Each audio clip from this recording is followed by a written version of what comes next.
റഷ്യ-യുക്രൈൻ യുദ്ധം അവസാനിപ്പിക്കുന്നതിനായുള്ള നയതന്ത്ര ശ്രമങ്ങളുടെ ഭാഗമായി യുഎസ് പ്രസിഡന്റ് ഡൊണാൾഡ് ട്രംപും യുക്രൈൻ പ്രസിഡന്റ് സെലൻസ്കിയും തമ്മിൽ നടന്ന കൂടിക്കാഴ്ച വലിയ പ്രഖ്യാപനങ്ങളൊന്നും ഇല്ലാതെയാണ് അവസാനിച്ചത്. പ്രധാന വിഷയങ്ങളായ വെടിനിർത്തൽ, ഭൂമി വിട്ടുകൊടുക്കൽ എന്നിവയിൽ ധാരണയില്ലെങ്കിലും ചർച്ചകൾ ഫലപ്രദമായിരുന്നുവെന്ന് ട്രംപ് പിന്നീട് മാധ്യമങ്ങളോട് പ്രതികരിച്ചു. യുദ്ധം അവസാനിപ്പിക്കുന്നതിനുള്ള ശ്രമങ്ങൾ തുടരുമെന്നും റഷ്യയുമായി നേരിട്ടുള്ള സംഭാഷണത്തിന് സെലൻസ്കി തയ്യാറാണെന്നും കൂടിക്കാഴ്ചയിൽ സൂചിപ്പിച്ചു. ന്യൂയോർക്കിൽ നടന്ന ഈ നിർണായക കൂടിക്കാഴ്ചയിൽ വെടിനിർത്തൽ സംബന്ധിച്ച കാര്യങ്ങളിൽ അന്തിമ തീരുമാനമെടുക്കാൻ ഇരു നേതാക്കൾക്കും കഴിഞ്ഞില്ല. എന്നിരുന്നാലും ചർച്ചയുടെ ഫലമായി സമാധാനത്തിനുള്ള സാധ്യതകൾ സജീവമായി നിലനിർത്താൻ സാധിച്ചുവെന്ന് ട്രംപ് അവകാശപ്പെട്ടു.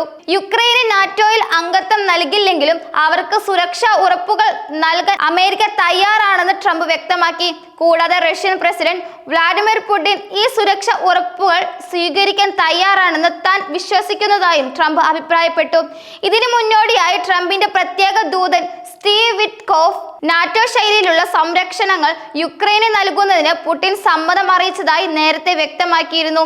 യുക്രൈനിന് തന്ത്രപ്രധാനമായ ചില പ്രദേശങ്ങൾ വിട്ടുകൊടുക്കുന്നത് ഉൾപ്പെടെയുള്ള കാര്യങ്ങൾ ചർച്ച ചെയ്യാൻ വീണ്ടും കൂടിക്കാഴ്ച നടത്തുമെന്ന് ട്രംപ് അറിയിച്ചു. സമാധാനം സ്ഥാപിക്കാൻ യുക്രൈൻ ചില വിട്ടുവീഴ്ചകൾക്ക് തയ്യാറാകണമെന്നും അദ്ദേഹം നിർദ്ദേശിച്ചു.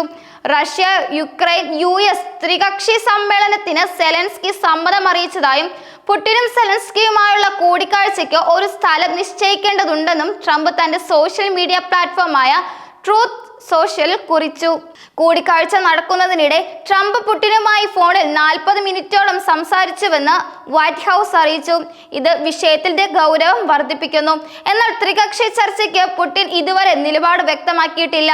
റഷ്യ നേരിട്ടുള്ള ചർച്ചയ്ക്ക് തയ്യാറല്ലെങ്കിൽ എന്ത് ചെയ്യണമെന്ന കാര്യം അമേരിക്കയുമായി ചേർന്ന് തീരുമാനിക്കുമെന്ന് സെലൻസ്കി വ്യക്തമാക്കി.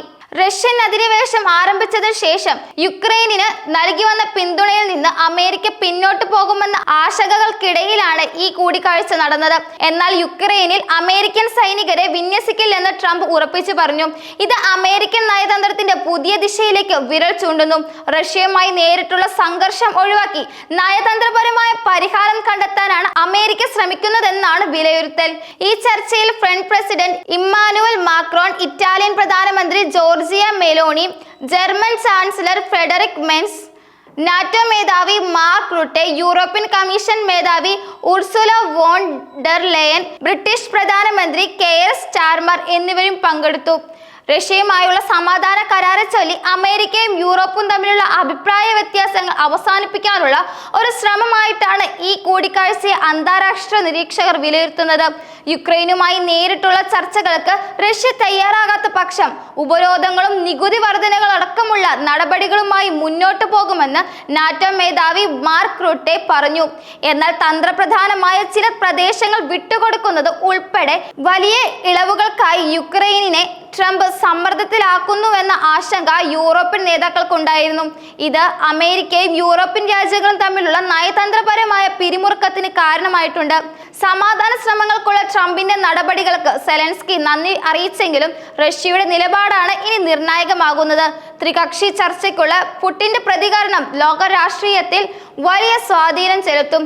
യുക്രൈൻ നേരിടുന്ന വെല്ലുവിളികളും സാമ്പത്തിക പ്രതിസന്ധികളും പരിഹരിക്കാൻ ഒരു സമാധാന ഉടമ്പടി അനിവാര്യമാണ്. എന്നാൽ രാജ്യത്തിന്റെ പരമാധികാരം സംരക്ഷിച്ചുകൊണ്ടുള്ള ഈ ഉടമ്പടി മാത്രമേ സ്വീകാര്യമാവൂ എന്ന യുക്രൈൻ നിലപാട് വ്യക്തമാക്കുന്നു. ഈ നയതന്ത്രപരമായ നീക്കങ്ങൾ എങ്ങനെ ഫലപ്രദമാകും എന്നതിനെപ്പറ്റി ഉറ്റുനോക്കുകയാണ് ലോകം.